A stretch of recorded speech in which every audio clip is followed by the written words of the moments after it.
So you're trying to intimidate me? You're acting like a bully.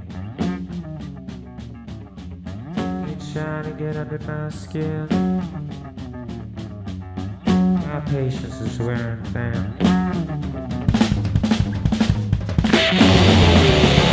And you're taunting me! And you're taunting me! Stop it! Stop it! Stop it! Stop it right now! Stop it! Stop it right now! Welcome to atRecovery. This is Johnny B, and these are my opinions. As always, these are the opinions of me, myself, one man, my opinions. Okay, so now that we've gotten that out of the way, and we've done a couple of episodes about stuff that nobody really wants to talk about, but people will bring up anyways, we get to get into some stuff that's actually really, really fun. At least in my opinion, it's really fun, and since I'm doing the podcast, then that's a thing that matters, I guess. I don't know. It's because this is kind of what's going to be happening in this episode is an outline, the atRecovery program, the interpretation of the 12 steps that is utilized in the atRecovery program, and kind of what the issue is. And then at the end of this, I'll talk a little bit about what the payoff is. And once again, these are basically taking the steps directly out of the Big Book of Alcoholics Anonymous, the basic text of Narcotics Anonymous, or the little white book, or whatever you want to call it. Kind of bringing it up to date, taking the principles that are outlined and the mechanism that's shown, and trying to take out some of the, hocus pocus of it all. And I think you'll find this very interesting.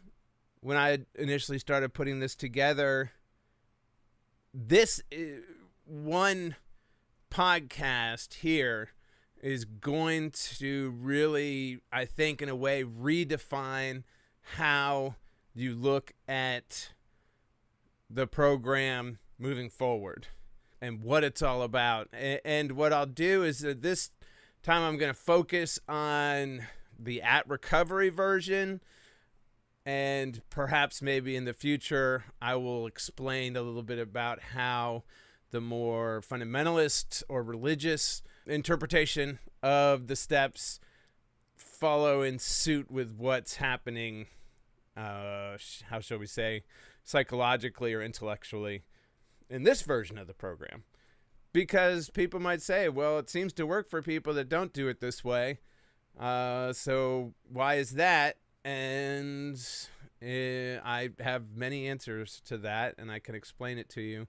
But let's first outline what I believe is the most comprehensive, cognitive description of how to work the 12 steps and what's going on and why do we need the 12 steps, or why do we need anything like this. So basically, the title of this podcast is But That's Not Me. The reason why I did that is because one of the things we're going to touch on very quickly is going to be the difference between the self and or what I term the self and the not self. That there is a self that we are intuitively, naturally as human beings, and then there's the not self, and that is the person when we act a certain way, and then we go, that's not like me to do that. And I actually firmly believe that it probably isn't like you to do that. And most of that might be encompassed in your 4th step or your 8th step, that's not you. That's not like you, and that's not me. And it's not. It's what I call the not self. What we want to look at is, there's different manifestations of the not self. There's different kind of things that present themselves as the not self. Idealistically, or maybe emotionally or cognitively, these are perceptions that we have of self. And it's very important to know who self is. And part of the reason why most people stumble into the rooms of Narcotics Anonymous or Alcoholics Anonymous is because they don't know who the self is. They don't know who they are. They haven't found themselves. That's a real thing. You know, it's turned into a joke. Like, well, where were you? I was right here all along. But the manifestations, some of the manifestations that I've seen or that I've had, you know, are the negative self. So my not self may manifest as a negative self, like I'm a terrible person. Henceforth, I behave like a terrible person because I am a terrible person. And I have to have a consistent worldview because I have integrity. So if I believe I'm a terrible person, I therefore must act like a terrible person. There's the hero self, which generally I did not associate with, but I've known people who have associated with, and it's not that they act like a hero, it's that they believe they can do no wrong. So whatever they do is the right thing to do. And they can't make any mistakes. They can't say no. You know, that if you say no to them, they won't accept it. If you tell them they're wrong, you won't accept. They won't accept it at all because in their worldview, they have to constantly be the hero, and they have to be right because if they believe that they're wrong, then they wouldn't know how to function.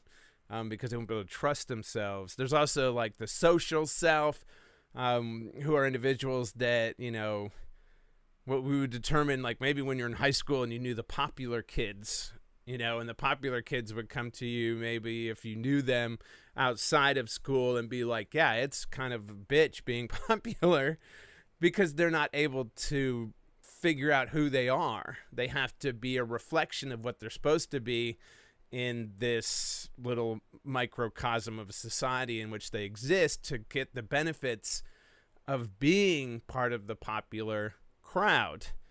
They never question whether or not there are benefits to being part of the popular crowd because there aren't. There are no benefits other than the ones that they convince themselves are benefits. But regardless, these are just a couple of the false selves or the not self that I will be referring to in the future. When you hear me say not self, I'm referring to the false sense of self or the false identity that an individual has created. When I say the self or the true self, I'm talking about the self that is kind of ingrained in us when we're born. It's kind of what we call a conscience. You're good. It's the individual that we were when we were 5 or 4. It's very primal. It's very much part of what has developed over millions and millions of years of evolution. And unfortunately, now we live in a society that won't even acknowledge that evolution was a real thing because they're so fractured, and the people are so fractured that if they admit that, then they have to start looking at what the hell are we doing? We're lost because our society has gone in a direction that's completely in contradiction to our evolution and therefore most of our instincts. One of the examples I wanted to bring up, I remember when I was growing up, my father, who was a raging alcoholic and a very angry man, we used to sit around and watch The Cosby Show because this was the 80s and that's what you did. And I remember him watching The Cosby Show and then looking at his kids, and there was me and my sister, and he's just like, you know, I don't understand why we can't be like that. And he was not kidding. He was not being whimsical. The man was not a whimsical person. He was very much someone who believed that he was very pragmatic and honestly believed that what was being shown to him on TV was an obtainable goal. And I find it, fortunate for him that he passed away before we really found out who Bill Cosby was, because I don't know how his ego would have processed the fact that this family dynamic that was portrayed in the Cosby Show was really was really kind of almost laughable in comparison to the actor who primarily produced the show. We've got this guy who's like a perfect person who cares for female reproductive organs. He was an obstetrician gynecologist, ironically enough. And then it comes out later that it's, highly suspected that he's been raping women most of his adult life. That is kind of where that cognitive dissonance comes from. We're not going to address cognitive dissonance, but it's the holding of two contradictory ideas as part of your worldview, and there's certain mechanisms that a person has to put in place in order for those two things to exist simultaneously. For now, we really want to go into the self and the not self. We want to stay focused on that. Come on, John. We can stay focused. There's so much cool shit to talk about, though. atRecovery is designed to use the 12 steps for their intended purpose to expose and confront those not selves with which we have confused ourselves. This requires a great deal of introspection in the presence of a non-judgmental mentor, so that the true self might emerge and therefore be validated. That's basically what the steps are intended to do. If you look at them from an intellectual standpoint, the steps are designed to make you confront this fractured ego that has developed out of kind of a society that does not really champion an individual in any shape, form, or fashion. And what we want to talk about, when we're talking about ego, we got to bring up our good friend Freud, and we're going to talk about Freud a lot during this episode. Freud, in my opinion, there was a lot of terrible things that Freud did, and we could go on and on about his sexism and about his experimentation on his own daughter, who idolized him, and the fact that, people like Jung were shunned by him when they didn't digest his whole theory and rejected parts of it. He was a very not good person in a lot of ways, but what he did do, and what we do have to give him credit for, is that he is the father of psychotherapy. So up until the point that Freud came along, your treatment of mental health issues literally involved penetrating your skull. They were very much reductionistic, very much whatever the word is for it. I'm not going to look it up, but they felt like human beings were machines, and that if there was something wrong, they had to go into the machine and see if they could fix it. Like fix the organ, like it was a busted carburetor, and that you could like go in and clean it up. And so if you look at some of these treatments before Freud came along and said, hey, wait a minute, why don't we talk to them? They're very barbaric and very brutal, and we now know that people don't function like that, but they really seem to believe that people were little machines that needed to be tuned every once in a while, and literally by tuning them, it meant opening up their skull, removing parts, giving them a lobotomy. Oh, look, they're so happy now. And Freud said, let's talk to them. And therefore, the creation of psychotherapy. He also developed began kind of this idea of developing constructs or conceptual theories to how the mind works, and that the mind is a manifestation of the brain, but it is not the brain. It's, as people would say, you have to look at the mind holistically. that it is more than just the sum of its parts. And he came up with these constructs, these abstract constructs, in order for us to be able to talk about the different parts of a person's personality in the traditional psychological context of personality. Please keep in mind that Freud was very much a pioneer, and like most pioneers, he got some fundamental things right.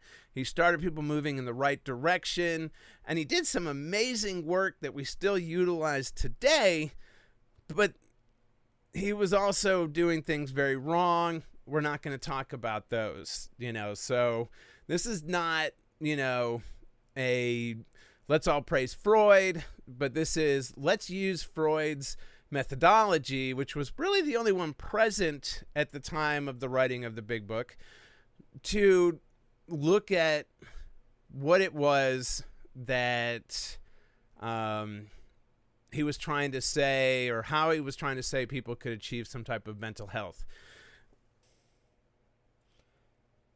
So we're going to talk about the three parts of the mind, the three parts that that Freud, and you've probably heard these all before. We've got the id, the ego, and the superego. I'm going to describe them how he described them, and then we're going to talk a little bit about the fact that he was wrong on some really, really key points. And if you go back later and you look at, or if you dive in later to personality psychology, especially the works of your humanistic psychologists, you will see that Freud kind of had stuff backwards. But it's still a good idea. It's still a good process to look at the three different parts, because I do believe that there are three fundamental different parts, and one of them being the self, and that's the ego. The ego is who I am right now and how I'm presenting in my affect. And if people said, well, why don't you tell me about John, they would be describing my ego most likely, as well as my physical appearance or whatever. But we also have the id, and the id is, the way that Freud talks about it, is this impulsive, unconscious, like sex drives, food drives, I want to eat, I need to breathe, I need to have water. These are the drives that are born into us instinctually. They're required for us to survive. And then the superego, this is the manifestation of your social pressures who tell you, hey, this is not cool. You can't be just running up and having sex with other people without their consent, or even with their consent in public areas, that we live in a society in which there are certain rules. And remember, this is the way that Freud thought about the three parts, the id, the ego, and the superego.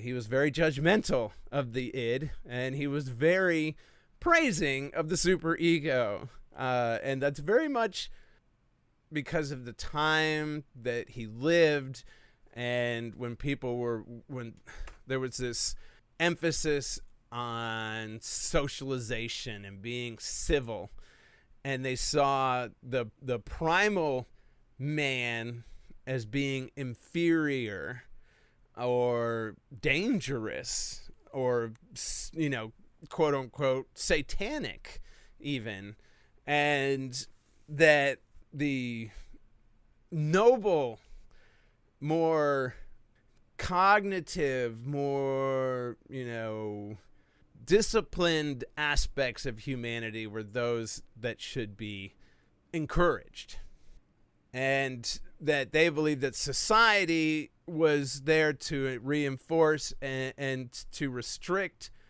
the individual in order to make them better. I mean, you could go back to the Bible, spare the rod, spoil the child or slave or woman, I don't know, whoever they were beating at that particular moment. I personally don't agree with it. This idea of there being some type of conflict or battle, and that who we are or who we become is the manifestation of that conflict, albeit the ego. There are some things that Freud did in here, the good things that that came out of this this theoretical construct, or this theoretical model, was that the human psyche is more than just brain goo.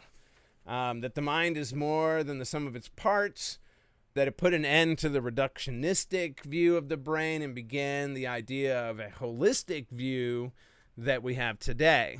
So, like I said at the beginning, this really led to, let's look at the processes of the mind and see the mind as a conceptual thing that exists within the confines of the brain and the body, because now we know it actually has more to do with other parts of the body also. The person's personality isn't something that is programmed into the brain, but that there's more of a holistic determination of how an individual's personality develops. And then if you go and look at some of his students, like Jung, they kind of take that and kind of go with it in different directions and explore different directions as to how the personality is manifested and created. The bad is that he associated socialization with all that is good and instinct with all that is bad. That's, in my opinion, really dumb. First off, socialization is not good. Secondly, instinct is not bad. If instinct was bad, we wouldn't have developed it. It's what basically made sure that human beings survived, is our instincts. And it goes way beyond a person's sexuality, a person's drive for conquest, or whatever it is that he said. He was like, oh yeah, it's like violence and sex and death and blah, blah, blah. And it was like, okay, no. If that was it, then we would have never survived. But that there's a lot more to human instinct. There's a lot more to the human animal. One of the reasons why I think a lot of people struggle with finding any enlightenment in their life is because they will not start with the premise that we are an animal and that there is a natural way for us to exist. But they think that somehow we're not an animal, and I don't understand how they come up with that, because we are. But they refuse to look at evolution as a real thing, and what is it that has been ingrained into a human being, and what are their needs. And fortunately, we have wonderful psychologists like Maslow and Bandura and all these other people who have gone and studied this and presented us with some ideas of what it is that a human being needs to be fulfilled. And then there's the ugly, and the truly ugly, the truly despicable thing that Freud did was that he gave all of it. He didn't give. He sold all of his research to Eddie Bernays. Eddie Bernays. If you do not know who Edward Bernays is, you need to look him up. He is Satan incarnate. If there is such a thing, he is worse than Hitler. In that he basically also he gave lots of his information to Hitler.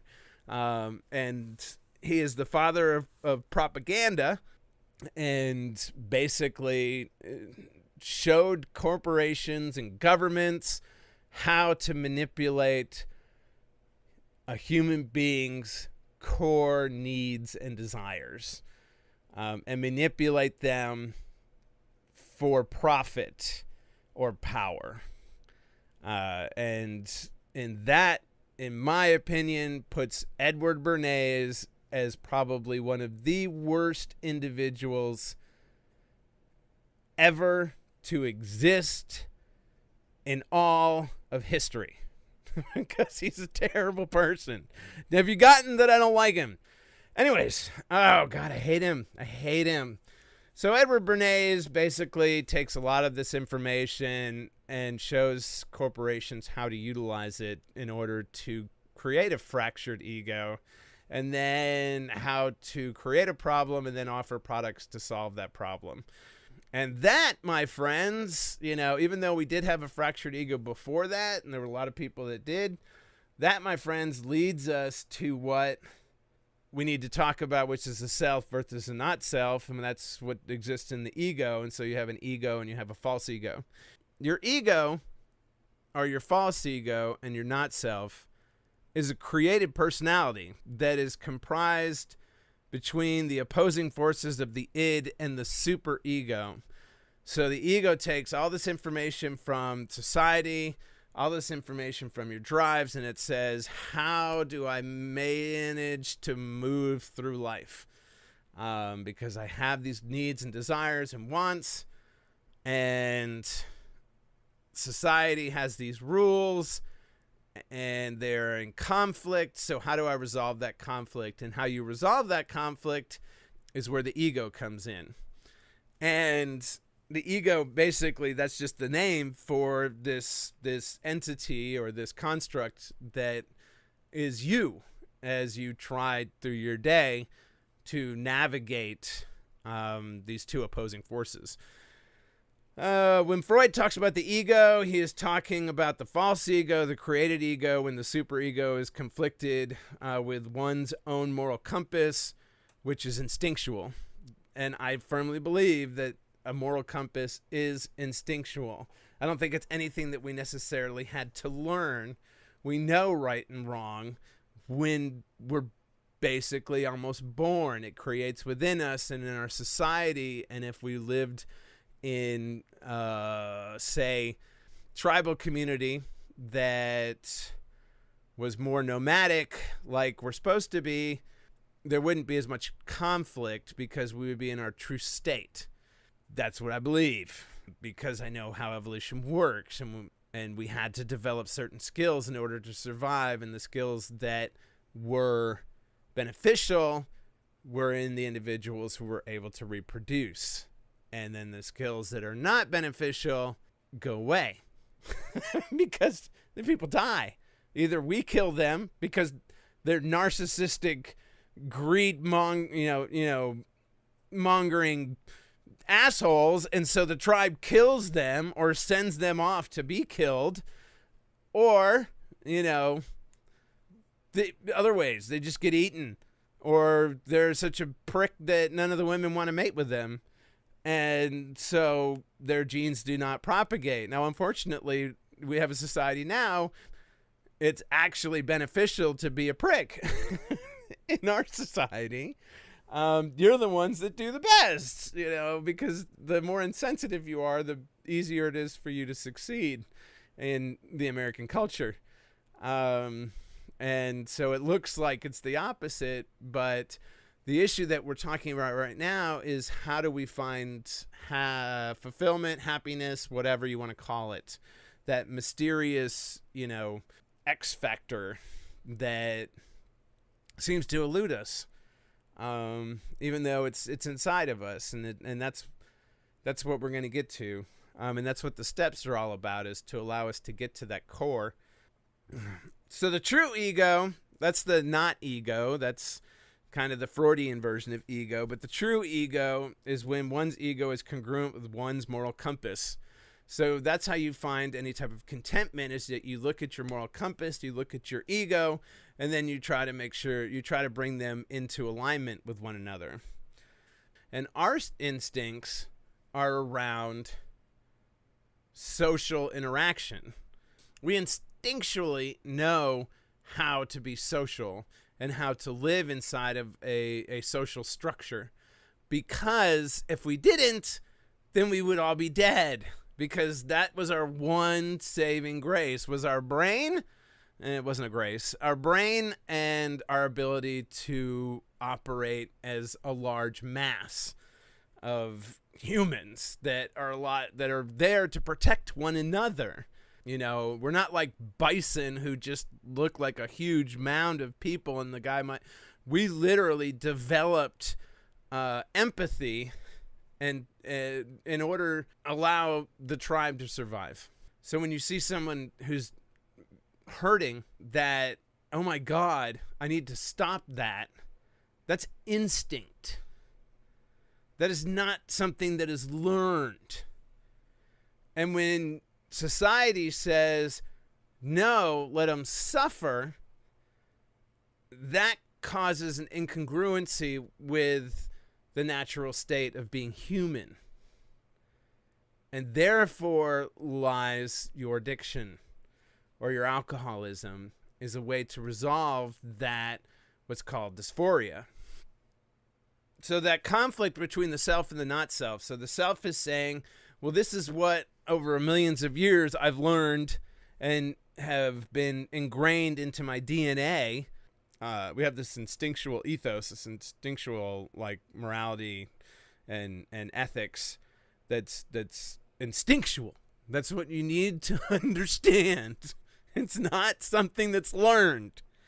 If you're a religious person, then it was a gift from God, whatever. I believe that it was developed over millions of years of the people not getting along, getting eaten by, tarantulas. That would take a lot of tarantulas. But my point being is that, it's instinctual. And when you don't listen to it, it releases cortisol in your brain. And cortisol is really painful. It's like your brain's number one method for punishing you.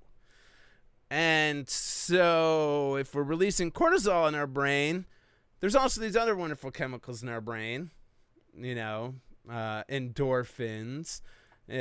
for one.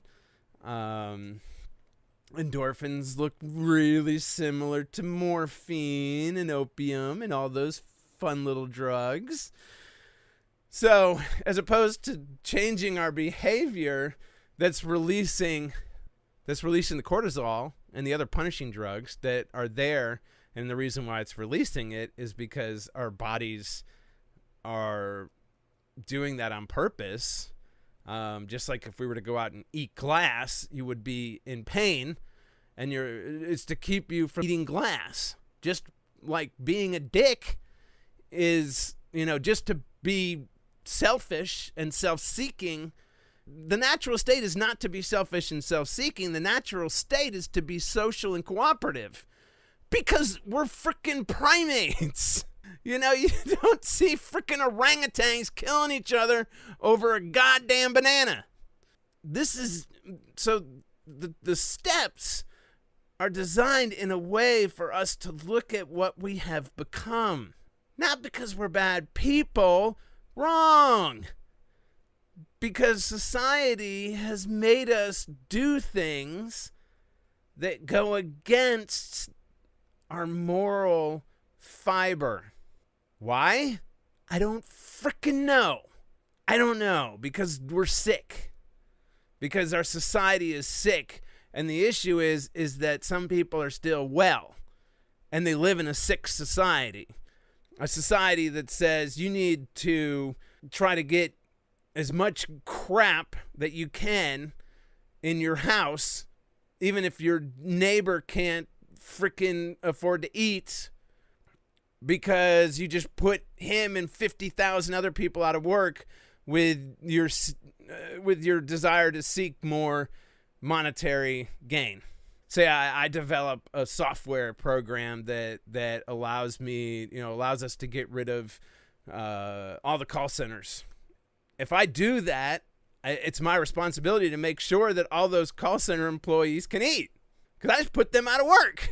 It's not my responsibility to go out and buy a fancy new car and drive around and roll over those poor people that can't eat now because of my, selfish and self-seeking behavior. That is the issue is that I think the steps are designed the way that I work them and the way that I interpret them. It's designed to make people. And you can't become whole without looking at how broken your behavior has been and how broken your society is.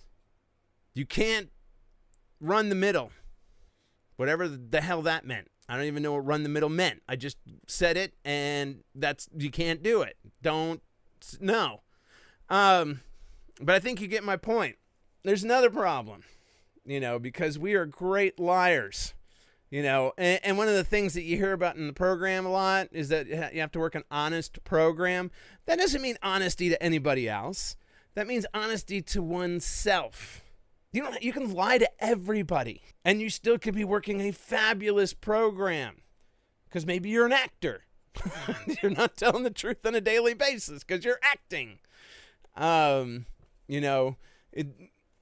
this is a process of growing up and getting out of the phase of my life where everything was so one-dimensional, and getting into that mature state of being. But the problem is that when we start behaving out of the not self, then we have to come up with a way to protect ourselves from the fact that we're terrible people. But we don't realize that we're terrible people because we've come up with these ways to protect ourselves for them. And Freud discovered most of them, and we still use them today. Like denial, also known as lie to yourself about it. So denial doesn't necessarily mean that I'm going to lie to you about what I did. I'm lying to me about what I did. Oh, well, I didn't have a choice. That's a great lie. Because there's very few times, I can't even think of one time in your life that you don't have a choice. You always have a choice. Why did you fire that guy? Oh, well, I didn't have a choice. That's what you got to tell yourself. Because you did have a choice, and you made a moral choice, and your moral choice is amoral. And you're protecting yourself from the fact that if you don't like it, that you did this, that you don't like the fact that you're amoral. So you protect yourself by convincing yourself of a lie. I don't have a choice. Other defense mechanisms, repression. Literally, I worked for this guy, complete jackass, and I would come to him, and I'm good. Like, I would literally keep track of every email he sent me, and I would keep all of it together with the separate projects that I was working on, and I would get everything sent in a way that I could substantiate it, not because I thought he would lie to me, because he believed himself to be a good man. He's not, but he believed himself to be one. And he got really frustrated with me because when he would do something that was morally apprehensible, and he would push that on me like, oh, well, see, the only reason why I'm doing this is because, you didn't do what I told you to do. Because if you were just doing what I told you to do, then I would be the person in the wrong. And I would basically pull up verification that showed him, yeah, this is the email that you sent me. Search your email box. You'll just search any of these words, combination of these words, search an entire sentence, and you will find that you sent me this direct stuff.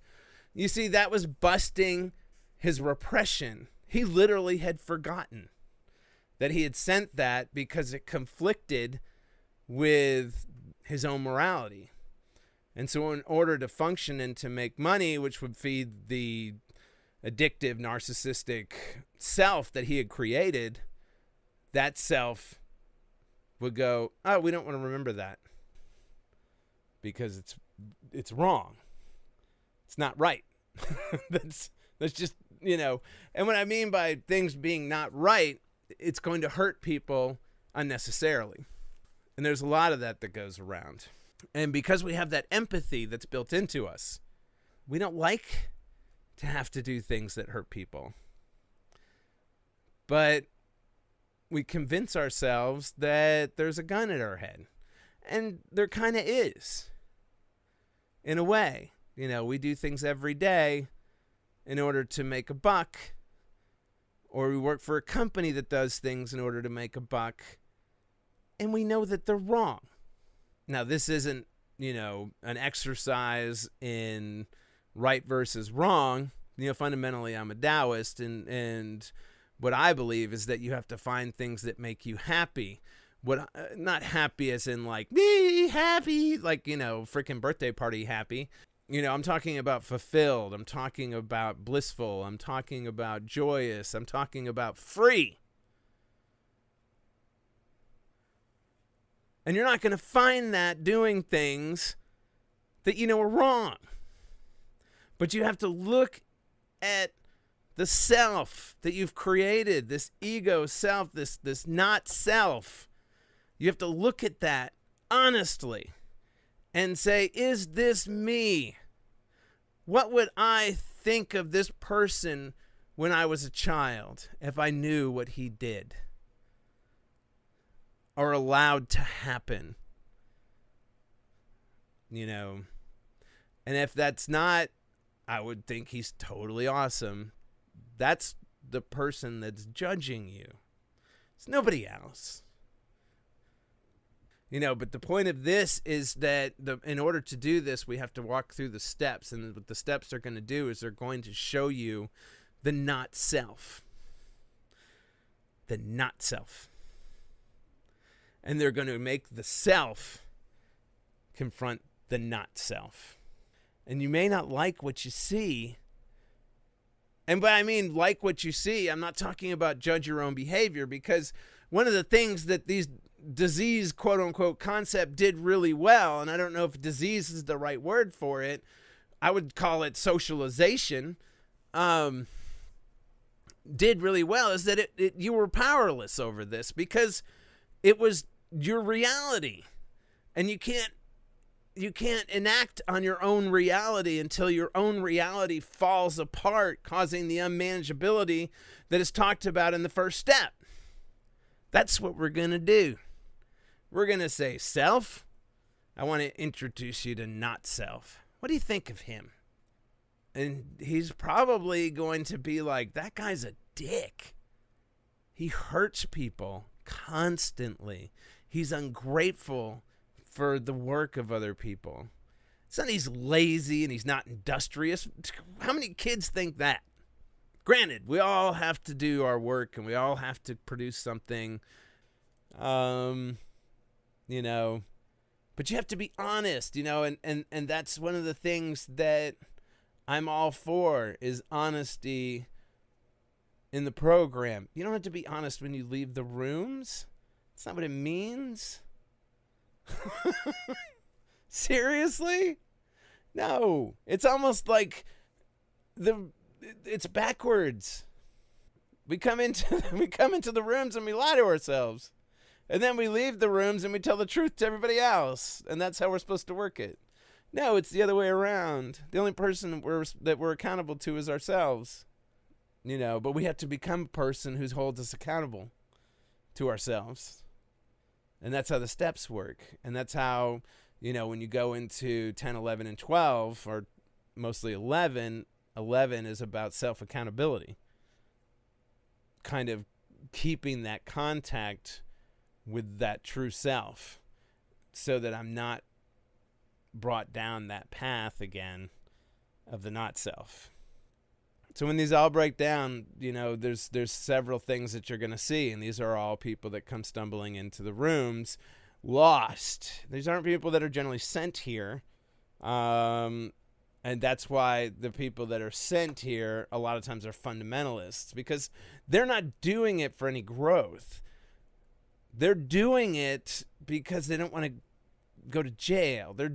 And so it makes total sense why their number one focus would be to be accepted by a society, because their behavior is antisocial and they don't have like the resources available to them to self-regulate. Like, it didn't bother them that they were stealing or lying. I mean, and I'm just talking about their experience, like from what I've heard them share repeatedly over and over again.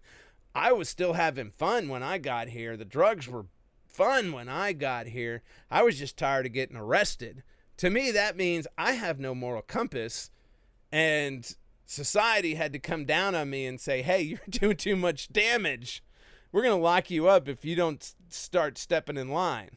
Now, there's another group of people that come into the rooms, and these are people that go, I'm a good person, and then when I try to be a good person, things don't work out. And then now I'm doing bad things because I feel bad about who I am. And now I'm doing drugs, and that all turned into doing bad behavior. But fundamentally, all of this is going against what I know is right. And those people are in the rooms.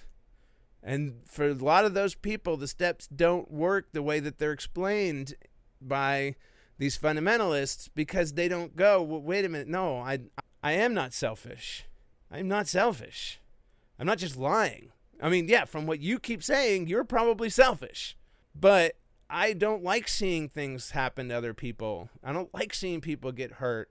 I didn't like hurting other people, even when I was using. I didn't have to get clean and work a program to not like it.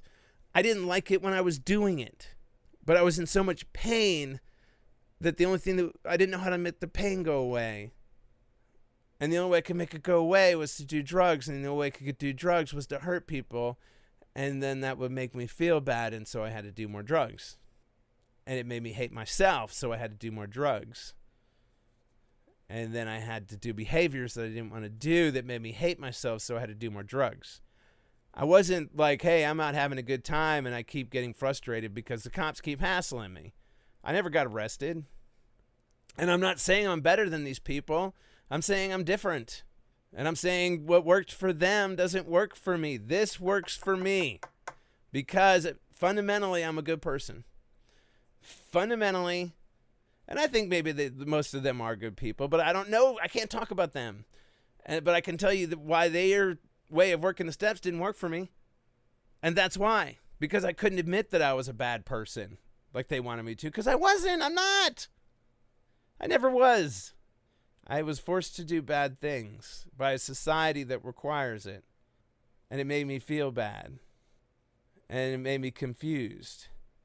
And it made me lost because I didn't understand how the world functioned. And I said, this can't be right.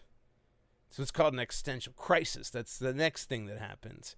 When the drugs stop working, or when whatever it is, the behaviors, your shopping, your whatever it is, your thing, whatever your thing is that excites that amygdala or releases those endorphins or raises that serotonin level, whatever those things are that temporarily get you through the day so you can get home and get your fix, stops working. It's called an existential crisis. Your existence and your meaning and your purpose is gone. And you've never even looked at it. That's what's called being, that's when you start going, wait a minute, I need to find myself. When you say to thine own self be true, they're talking about destroying the frickin' lie.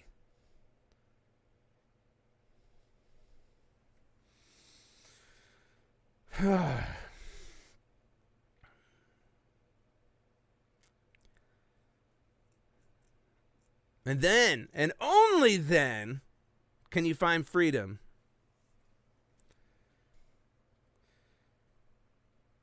And that is what the steps mean when they say it's time to grow up. Not it's time to get a job or get a car note or buy a house, or get married. All that stuff's stupid. It's not stupid. But all those things, those things don't make you a grown-up.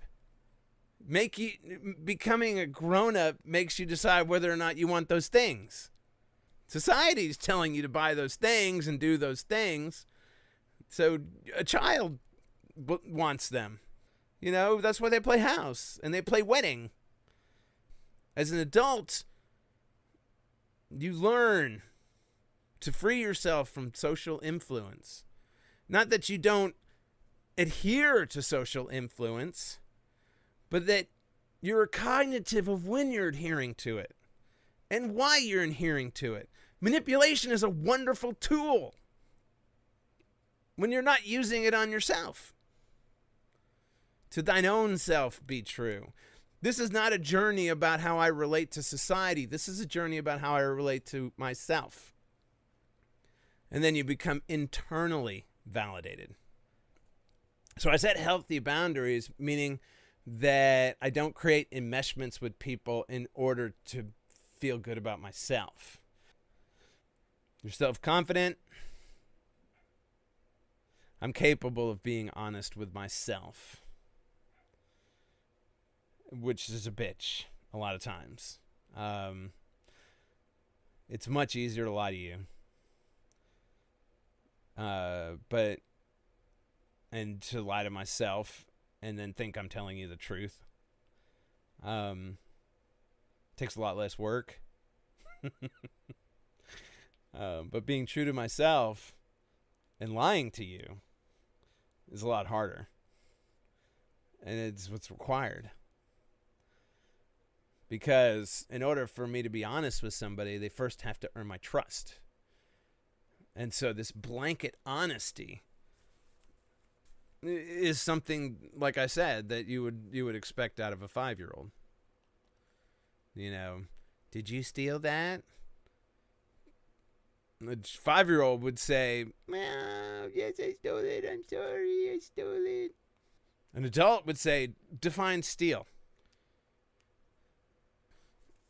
The steps have been bastardized as a license to do whatever the hell you want, as long as you pray in the morning, pray at night, and call your sponsor. Not here, my friends. If the atRecovery program's about how you really work the steps, and it offers true freedom, but freedom might not look like the way that you think it's going to look. You know, I'll end on this. Watch The Matrix. Watch The Matrix. Freedom doesn't always look or feel the way that you want it to. But there are benefits. One is freedom. You know, but being awake is not always fun, but it's real. And the atRecovery program will show you how to work the steps and wake the fuck up.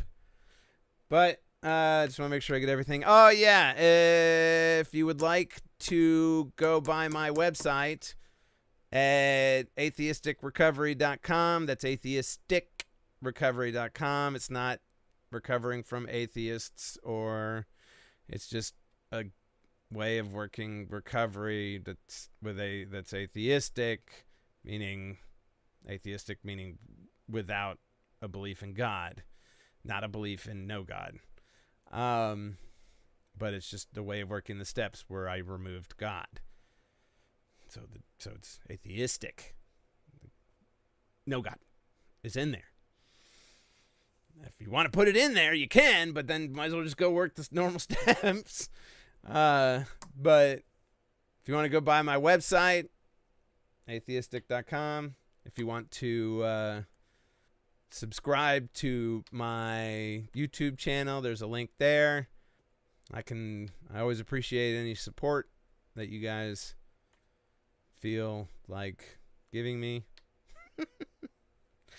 And I hope that you all get something out of the things that I scream into my microphone. And I think that that's all I have to say today. Let's act like adults. Like, subscribe, and be good to people, especially you. Trying to get under my skin. And have a wonderful, My patience is wearing wonderful thin. day. And you're taught! And you're taunting me! And you're taunting me! Stop it! Stop it! Stop it! Stop it right now! Stop it! Stop it right now! I'm just a little kid. Other side is something big. You think that what you did would bring you back to this? Hey! And you're taught